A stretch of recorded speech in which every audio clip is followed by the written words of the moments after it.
rentrée prochaine. Alors tous les profs se demandent, mais à quoi elle ressemble? À quoi elle ressemble?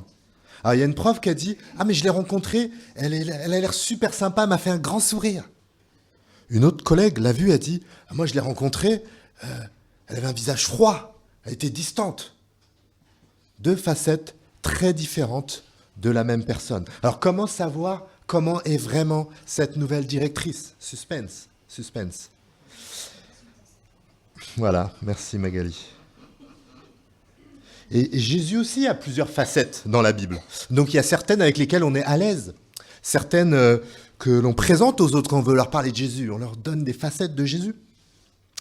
Mais ce matin, dans le livre de l'Apocalypse, on va voir une facette de Jésus qui est pas la plus facile pour nous, pas la plus facile. Et le but d'ailleurs du livre de l'Apocalypse n'est pas vraiment de simplement satisfaire notre curiosité.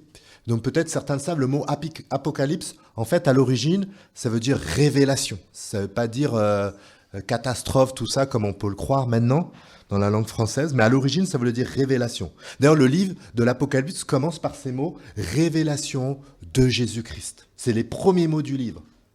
Alors, il y a deux manières de comprendre cela, révélation de Jésus-Christ. Soit c'est Jésus-Christ qui nous fait une révélation, donc Jésus a un message à dire, quelque chose qu'il veut nous transmettre. Et l'autre sens, c'est révélation sur Jésus-Christ. Le mot révélation, à l'origine, était comme un dévoilement, comme si on levait petit à petit le rideau pour montrer quelque chose qui est caché. Et il y a ce sens-là, c'est-à-dire qu'il y a des facettes de Jésus-Christ qui sont présentées. Et tout particulièrement dans les 7 lettres que nous sommes en train d'observer pour cette fin de printemps. Les 7 lettres où on voit à chaque fois au début de ces 7 lettres, Jésus qui nous donne une des facettes de sa personnalité. Et il y a 7 facettes, et pour ceux qui sont chrétiens, vous savez que le chiffre 7, c'est pas un nombre au hasard. On pense aux 7 jours de la création, etc., etc. Ça veut dire le chiffre complet de Dieu. Donc dans ces 7 facettes de Jésus, il y a tout ce qu'on a besoin de savoir ici-bas, même si c'est quelqu'un de majestueux, comme on a chanté tout à l'heure. Et quand on rencontre Jésus comme ça, avec ses facettes qui sont parfois déstabilisantes, comme pour nous ce matin, nous le verrons, c'est pour approfondir notre relation avec lui. Parce que la Bible, le livre de l'Apocalypse, mais toute la Bible, c'est pas pour avoir des connaissances. C'est avant tout quelque chose de relationnel. La relation avec Dieu, ma relation avec Dieu, l'approfondir, l'épanouir, la développer. Et on a chanté qu'il était majestueux, donc on pense que dans ce face-à-face que nous allons avoir encore avec Jésus ce matin à travers sa parole, au-delà des informations sur lui, au-delà de l'émerveillement que l'on va avoir, et on espère, il y a aussi une transformation. Parce que quand on rencontre Jésus, quand on renouvelle notre relation avec Jésus face à face, on n'en sort jamais indemne. Au contraire, on en sort transformé, renouvelé. Des changements individuels, bien sûr, et on prie aussi pour des changements collectifs en Église. Donc, allons-y pour un face-à-face avec Jésus. Et je vous propose de prier d'abord. Seigneur, merci pour ta parole que tu as inspirée du premier livre Genèse que nous avons parcouru il y a quelques semaines jusqu'au dernier livre de l'Apocalypse dont nous voyons qu'un extrait ce printemps, Seigneur. Merci parce que c'est toi qui te révèles dans tout ce livre-là, de Genèse à Apocalypse. C'est toi qui te révèles, Seigneur. On a chanté majestueux, Seigneur. Montre-nous qui tu es ce matin par ta parole, Seigneur. Ne nous laisse pas blaser de toi, Seigneur. Renouvelle-nous, émerveille-nous, Seigneur. Et que ce face-à-face spirituel avec toi, Seigneur, attise en nous un désir de changement, de transformation, Seigneur. Individuel et aussi collectif, Seigneur. Merci de vouloir parler à ton Église, Seigneur, et à chacun d'entre nous. Amen. Donc on est, si vous avez suivi la lecture de Patrick tout à l'heure, Apocalypse au chapitre 2, à partir du verset 12, où... tu peux me rendre le texte, Patrick, s'il te plaît. Excusez-nous, c'est un petit problème technique. Non, je vais tourner ma tête à chaque fois que je vais avoir un torticolis. Merci. Merci, Patrick. Donc le verset 12 que vous avez sous les yeux, écrit à l'ange de l'église de Pergame. Voici ce que dit celui qui tient l'épée aiguë à 2 tranchants.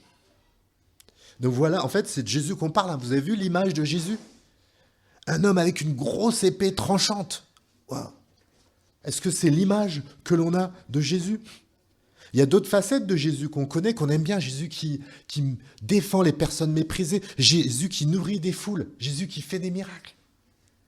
Et ça fait partie de sa personne aussi, bien sûr, tout à fait. Amen. Mais là, Jésus lui-même nous donne une autre facette de sa personnalité. Quelqu'un avec une grosse épée tranchante. Et c'est une image un peu violente. Peut-être que c'est un symbole qu'on n'apprécie pas trop. C'est pas celui qu'on va présenter quand on parle de Jésus à quelqu'un pour la première fois. Tu sais, Jésus, c'est quelqu'un avec une grosse épée tranchante. Jamais de la vie. Ce qui est pédagogique, bien sûr. Mais pour nous qui sommes déjà chrétiens, on a besoin d'aller plus loin et de voir cette facette aussi de Jésus. Et il y a beaucoup de symboles dans le livre de l'Apocalypse. Et ce qui peut nous aider à comprendre ces symboles, c'est de voir dans les autres livres de la Bible qui ont été inspirés avant, quel sens était donné à ce symbole. Le livre de l'Apocalypse, c'est le dernier livre de la Bible. Comme si Dieu, d'un côté, faisait une synthèse de toutes les images qu'il a fait, mais il les dit d'une manière assez imagée, assez forte, pour donner un supplément à la révélation, un complément. Alors, l'épée dans la Bible, on a plusieurs passages. Hébreux 4, verset 12. « Car la parole de Dieu est vivante et efficace. Elle est plus tranchante que toute épée à double tranchant, et pénétrant jusqu'au plus profond de l'être, jusqu'à atteindre âme et esprit, jointure et moelle. Elle juge les dispositions et les pensées du cœur. » Quand on parle de Jésus avec une épée, l'image qui vient, qui est présente dans la Bible, c'est la parole de Dieu. Jésus qui vient avec sa parole, qui est pénétrante jusqu'aux facettes les plus intimes de notre personne. La Bible, quand Jésus vient à notre rencontre, c'est avec sa parole, la Bible. Et parfois, on va dire que ouais, la Bible, c'est important, c'est bien, mais ça n'a pas une place. Il ne faut pas que ce soit la place centrale dans ma foi, dans ma spiritualité. Et des fois, on va dire, moi, je connais quelqu'un, il connaît la Bible, il connaît plein de choses sur la Bible, mais sa vie, finalement... Donc moi, la Bible, ok, mais pas au centre. Important, mais faisons attention, parce qu'il y en a qui font n'importe quoi avec la Bible, donc moi, je me méfie. Et ça m'a fait souvent penser, quand j'entends ça, au rodéo urbain. Je ne sais pas si vous connaissez les rodéos urbains, il y en a même dans notre ville. Donc, où quelqu'un prend sa voiture et va à fond sur les routes, fait des roues avant. Alors, je ne sais pas si avec une voiture, il peut faire ça. Mais voilà. Et c'est impressionnant. Et c'est dangereux, d'ailleurs, entre parenthèses. Et est-ce que vous dites, ah ben il y en a qui font des rodéos urbains, donc je ne vais pas utiliser ma voiture parce qu'il y en a qui font des rodéos urbains. Je vais faire mes 7 km à pied pour aller faire mes courses. Jamais de la vie. C'est parce qu'il y en a qui font n'importe quoi avec des voitures que vous n'utilisez pas votre voiture. La parole de Dieu. Jésus nous parle avec sa parole. Dans Éphésiens 6, 17, il est même écrit « Prenez l'épée de l'esprit, c'est-à-dire la parole de Dieu. » Jésus vient à notre rencontre à travers sa parole. L'épée de l'esprit. Comment ça se fait qu'il y a des chrétiens qui font une opposition entre l'esprit et la parole de Dieu? Mais qu'est-ce que c'est que cette histoire? La parole de Dieu, c'est l'épée de l'esprit. Et l'action conjointe de l'esprit de Dieu et sa parole permet à Dieu de nous parler. De nous parler.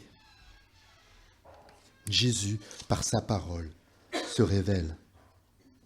Et l'image de l'épée aussi pour les gens de l'Antiquité, c'était aussi quand même une image pas évidente quand même. C'était une image aussi d'autorité, le glaive, la justice, le jugement. Et il y a cette idée-là aussi quelque part que Jésus vient face à son église de Pergame. Et vient avec une épée pour juger aussi le péché dans son église. Et ça, c'est pas évident. J'aurais préféré ne pas parler de ça, franchement. Mais c'est une facette que Jésus prend ici. Et c'est vrai que on n'aime pas trop l'idée que la parole de Dieu, Dieu utilise sa parole pour nous parler, pour toucher nos cœurs et pour pointer le péché au plus profond de nos cœurs. On a lu tout à l'heure Hébreux 4,12. Elle est juge des pensées et des sentiments du cœur. La parole qui vient au plus profond de l'âme. On peut cacher des choses aux autres, mais par sa parole, Dieu vient avec, c'est vrai, une idée de jugement. Jésus vient avec cette épée comme ça. Et c'est ce que nous allons voir dans la suite de la lettre à Pergame. Mais que Dieu déjà nous fasse grâce de développer une humilité face à sa parole, quand elle pointe des choses qui ne vont pas en nous. Et comment Jésus commence son jugement de l'église de Pergame? Regardez comment il commence, c'est intéressant. « Je connais tes œuvres et l'endroit où tu étais établi. Là se trouve le trône de Satan. Tu es fermement attaché à mon nom et tu n'as pas renié la foi en moi. Même durant les jours où Antipas, mon témoin fidèle, a été mis à mort chez vous, là où Satan est établi. » Comment Jésus commence son jugement de son Église par la parole? En relevant un bon point. En relevant un bon point. Voilà comment Jésus commence. Alors certains vont dire, ouais, mais si on dit que les bonnes choses, on ne va pas avancer, on ne va pas progresser. Il faut savoir dire les choses. Sinon, on n'avance pas. Il n'y a pas de changement. On n'est pas dans le monde des bisounours. Alors si vous croyez que Jésus n'aime pas dire les choses pour que ça avance, détrompez-vous. Vous verrez dans quelques instants. Détrompez-vous. Non. Même quand Jésus vient juger son Église, c'est une démarche d'amour. Une démarche d'amour. Et si on sait dire que les choses négatives, il y a un problème.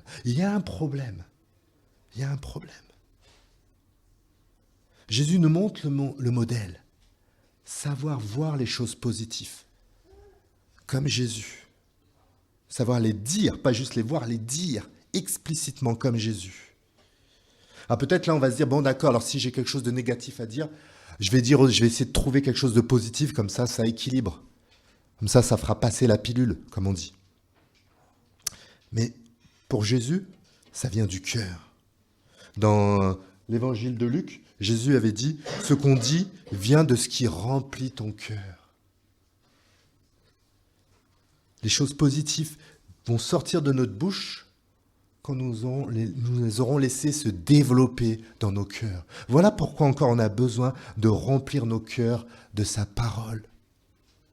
Et de ne pas juste vivre sur nos réserves, sur notre personnalité, mais laisser Dieu nous renouveler notre cœur pour mettre sa parole bienfaisante, transformante dans nos cœurs. Prenons le temps de remplir nos cœurs de la parole de Dieu. Ainsi, comme Jésus, nous serons connus pour savoir dire les choses positives. Et que leur dit Jésus, justement? Regardez, que leur dit Jésus? Je connais l'endroit où tu es établi. C'est là où se trouve le trône de Satan. Et tu es fermement attaché à mon nom. Tu n'as pas renié la foi en moi. Jésus les félicite pour leur persévérance dans leur foi chrétienne. Et juste pour savoir, la ville de Pergame était devenue un peu la résidence du gouverneur de Rome. Et à l'époque, c'était Rome qui dominait le monde. Et il y avait des temples avec plein de divinités grecques partout dans la ville de Pergame. Et tous les gens donc étaient préoccupés par ce qui se passe dans cette société sans Dieu. Et les spécialistes nous disent aussi qu'il y avait beaucoup d'immoralité sexuelle. Donc voilà la société de Pergame. Une société sans Dieu, où Dieu est mis de côté. Et eux, ils persévèrent dans la foi chrétienne. Ils persévèrent. Et c'est pour ça que le Seigneur dit que c'est une ville où se trouve Satan, où règne Satan, parce que Dieu n'a pas sa place. Dieu n'a pas sa place. Dieu n'est pas assis sur le trône de cette ville. Et malgré tout, ils persévèrent dans leur foi. Et Jésus les félicite. Est-ce que tu félicites tes frères et sœurs parce qu'ils persévèrent dans la foi? Est-ce que tu les félicites? Malgré la pluie, malgré le froid, ils sont venus louer le Seigneur. Est-ce que tu les encourages pour cela? Ou tu es blasé? Jésus, il félicite ses frères, et les chrétiens de l'église de Pergame. Parce que nous aussi, nous pouvons nous faire influencer dans la société. Peut-être nous avons l'orgueil que rien ne nous influence, que nous sommes forts. Nous nous surestimons. Nous avons besoin de temps dans la parole et la prière pour ça, parce que la société est une société sans Dieu qui va nous influencer. Lors d'une de nos réunions de prière cette semaine, une sœur m'a dit « Ah, c'était bien, les temps ensemble de prière, parce que quelque part, ça nous sort de tout ce qu'on a vécu la journée où on est toujours dans cette mentalité sans Dieu. » On a besoin de cela, de prier ensemble et de persévérer et de voir notre foi, le persévérance, d'être venu ce matin, malgré tout, malgré les défis, mais malgré la fatigue. Bravo pour votre persévérance, votre fidélité au Seigneur. Votre fidélité au Seigneur. Et cette église avait connu sûrement des épreuves, des difficultés, et même, regardez, à la fin du verset 13, « Antipas, mon témoin fidèle, a été mis à mort chez vous. » Donc on n'a pas trop de précision, cet Antipas, mais sûrement un chrétien solide, un responsable peut-être de cette église-là, qui a été tué pour sa foi. Imaginez l'épreuve pour ces chrétiens, pour cette église. Et peut-être certains sont venus leur voir et leur dit « Ah, mais vous avez des difficultés.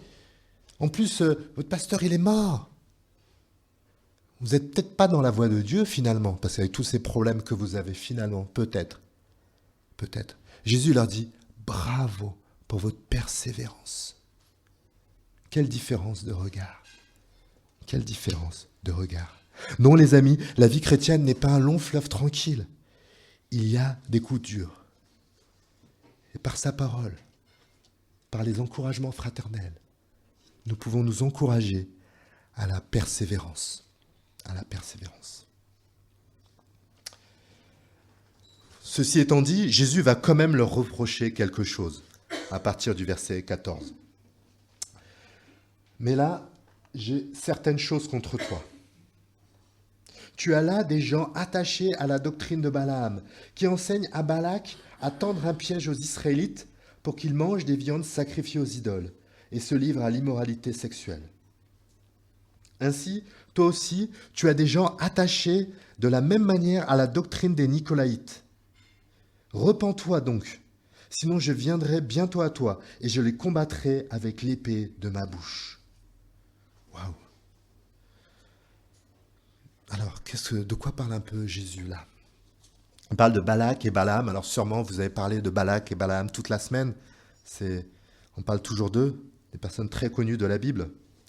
En fait, Balak, dans l'Ancien Testament, dans le livre des Nombres, était un roi qui a voulu que Balaam, justement, un prophète, maudisse le peuple de Dieu.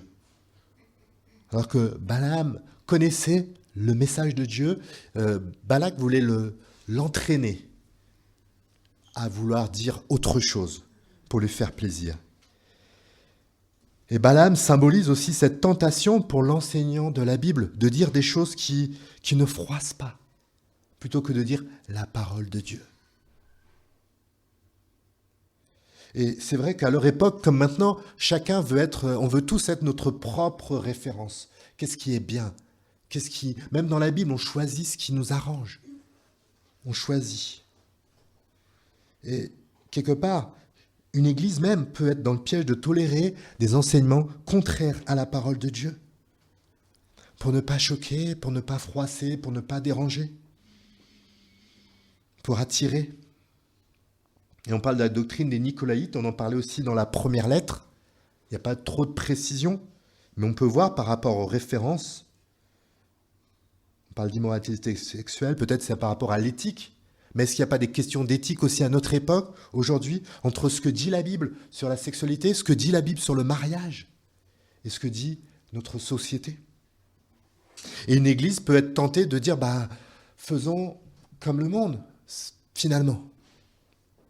Il n'y a pas que l'éthique, ça peut être le mensonge. On entend des fois, tout le monde ment, finalement. Quelqu'un va mentir, et puis finalement, c'est pas grave. Tout le monde ment. L'important, c'est d'aimer Dieu, aimer l'autre, c'est ça l'important.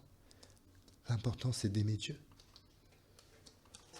Mais Jésus a dit, celui qui m'aime, vraiment, c'est celui qui retient mes commandements et les applique. Celui qui m'aime vraiment, c'est celui qui retient mes commandements et les applique. Et Jésus parle à son église, à Pergame. Il leur parle de quelque chose qui ne va pas. C'est une église qui a tenu fidèlement, qui a persévéré dans la foi, malgré et c'est magnifique. Mais sûrement, ils ont toléré dans leur église une situation qui était contraire à la parole de Dieu. Et ils n'ont rien dit. Et c'est vrai, des fois, on laisse passer les choses parce que on ne veut pas casser l'ambiance. C'est une situation délicate et c'est vrai que ce n'est pas facile, c'est vrai. Mais nous voulons, un peu comme l'église de Pergame avait comme objectif dans ce face-à-face avec Dieu, nous voulons que le Seigneur nous rencontre à travers sa parole et change nos cœurs à travers sa parole. Et Jésus leur parle parce qu'il les aime. Repens-toi donc, sinon je viendrai bientôt à toi et je le combattrai avec l'épée de ma bouche. Repens-toi. Jésus parle par sa parole pour provoquer un électrochoc salutaire. Un désir sincère de vouloir se débarrasser de notre propre péché. De mon propre péché, de ton propre péché. Quand Dieu nous parle par sa parole et pointe quelque chose qui ne va pas dans nos vies, qui puisse susciter l'envie de changement chez nous. Oui, Seigneur, je veux changer. Oui, Seigneur Jésus. Et il faut se rappeler que c'est un message d'église. Donc ce n'est pas juste pour nous, en tant que chrétiens individuels, une interpellation pour chacun d'entre nous, personnellement. C'est aussi en tant qu'église, en tant que famille, dans des situations contraires à la parole de Dieu, que l'on sait la vivre, échanger dessus ensemble, en famille, avec grâce et amour, c'est vrai. Parce que la grâce et amour doivent être toujours présentes dans une vie d'église, bien sûr. Mais la grâce et l'amour sont là pour nous aider à combattre le péché, le mensonge, etc. Et non à les laisser se développer, au contraire. Au contraire. Au contraire. Christ parle à son Église. Et il nous appelle au changement. Et ce n'est pas un changement pour nous enfoncer. Au contraire, c'est un changement fructueux. Un changement qui nous amène dans son chemin. Le verset 17 nous parle de ce changement. Quel est le but de tout ça, de ces transformations ? Que celui qui a des oreilles écoute ce que l'Esprit dit aux églises. Au vainqueur, je donnerai à manger de la manne cachée et je lui donnerai un caillou blanc. Sur ce caillou est écrit un nom nouveau que personne ne connaît, si ce n'est celui qui le reçoit. Oui, Jésus appelle son Église au changement. Il nous appelle, il t'appelle, il m'appelle au changement. Par sa parole, par son esprit. Parce qu'il veut que nos vies lui rendent honneur. Le glorifient, comme on dit. Et de plus, Jésus aura la victoire finale. C'est lui, le victorieux. C'est un message du livre de l'Apocalypse. En mourant à la croix pour nous, Jésus a remporté la victoire sur le péché, sur le mal, sur le diable. Il est ressuscité et il entraîne son Église à part entière à cette victoire qui nous est promise. Donc rentrons pleinement dans ce chemin victorieux. Dès aujourd'hui. Dès aujourd'hui. Le péché est grave, oui c'est grave. Pour un enfant de Dieu, le péché c'est grave. Et si ce n'était pas grave, Dieu n'aurait pas donné son Fils unique pour mourir pour nous. Et le texte nous parle de la manne. La manne cachée. Alors la manne, voilà, vous ne pourrez pas en acheter à Monoprix ou au marché de Shell. Mais si, bien sûr, vous connaissez l'Ancien Testament, vous savez la manne. Cette nourriture comme une espèce de pain que Dieu a donné à son peuple pour être sa nourriture quotidienne. On parle encore de nourriture spirituelle. La parole de Dieu qui est là pour nous aiguiser, pour nous parler, pour nous transformer.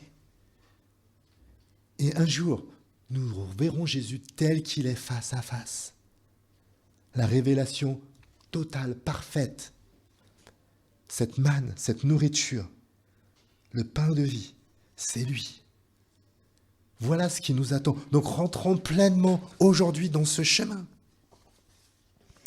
On parle aussi de ce caillou. Certains commentateurs voient ça comme un billet d'entrée pour la victoire finale. Christ a payé pour nous, pour que tous ceux qui se mettent au bénéfice de son sacrifice reçoivent ce billet d'entrée, ce nom nouveau, cette relation intime avec Jésus pour un nouveau départ. Donc vivons pleinement ce chemin. Rentrons pleinement dans ce parcours. Laissons Christ nous changer continuellement. Même si régulièrement on a besoin de tant d'électrochocs comme ça, salutaires de notre Seigneur. Plusieurs parmi nous vont chez le kiné dans l'église, plusieurs. Donc voilà, et quand ça se passe bien, des fois c'est des moments douloureux, mais quand séance idéale du kiné, rêvons un peu. Quand ça se passe bien, c'est vrai que c'est pas un moment agréable pour nos articulations. Voilà, je me rappelais il y a une vingtaine d'années pour une entorse. Voilà, la cheville, c'était pas agréable. Voilà, la cheville. Mais je ressortais là, la cheville renouvelée, assainie, saine quelque part, pour continuer mon parcours. Quand le kiné me disait, il faut faire ça avec votre cheville, ça, je voyais ma cheville douloureuse, je dis, waouh. Je lui faisais confiance, mais bon. Et j'ai vu après, waouh. J'ai recouru. Il avait raison. Un moment douloureux, pas agréable, mais mon articulation est sortie renouvelée, assainie et d'attaque pour courir. Laissons Christ changer nos cœurs par sa parole, nous transformer.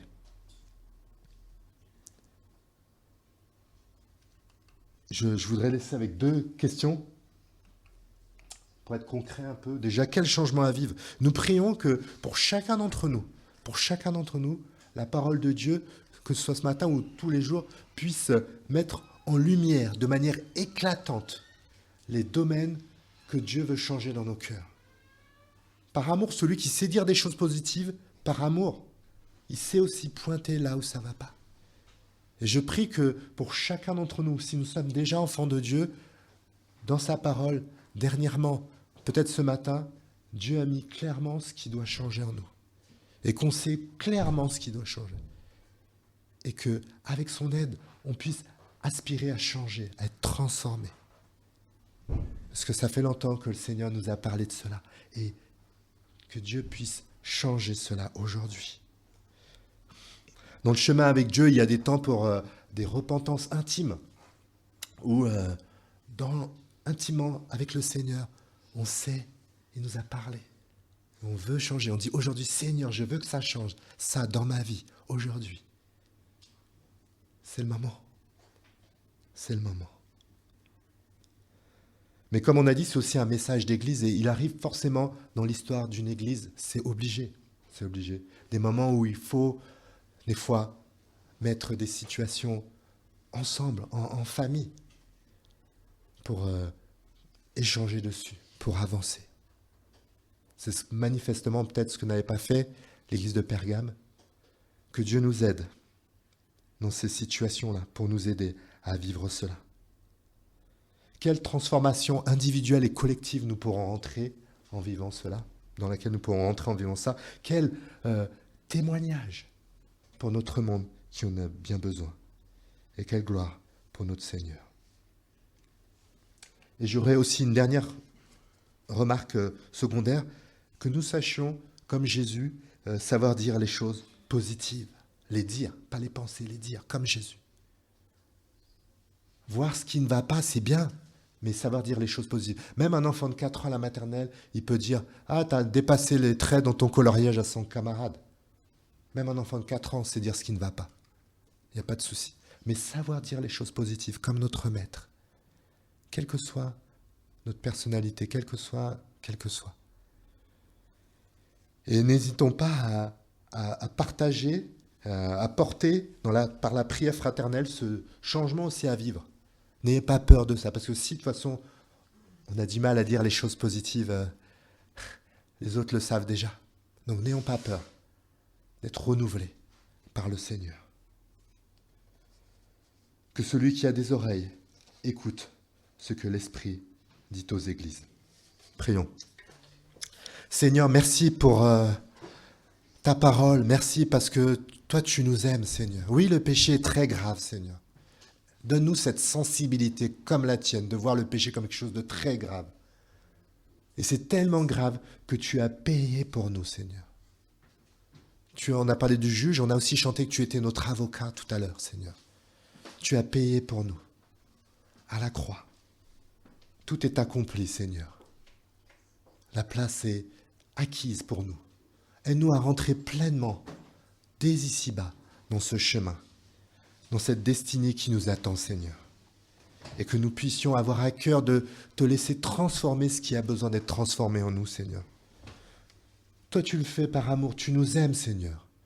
Et tu ne veux pas nous laisser comme ça, Seigneur. Au contraire, un jour nous te ressemblerons, Seigneur. Un jour nous serons pareils à toi, Seigneur. Le péché ne nous concernera plus un jour, Seigneur. C'est les promesses de ta glorieuse parole, Seigneur. Commence la transformation dès maintenant. Tu l'as déjà commencé, continue-la, Seigneur. Et qu'ensemble, on puisse prier les uns pour les autres, s'encourager aussi, Seigneur, pour avancer ensemble dans ce nouveau chemin. Merci pour ce nom nouveau que tu nous as donné, cette identité d'enfant de Dieu, Seigneur, que tu nous as donné. Personne ne pourra l'effacer, Seigneur. Quelle grâce, Seigneur. Amen.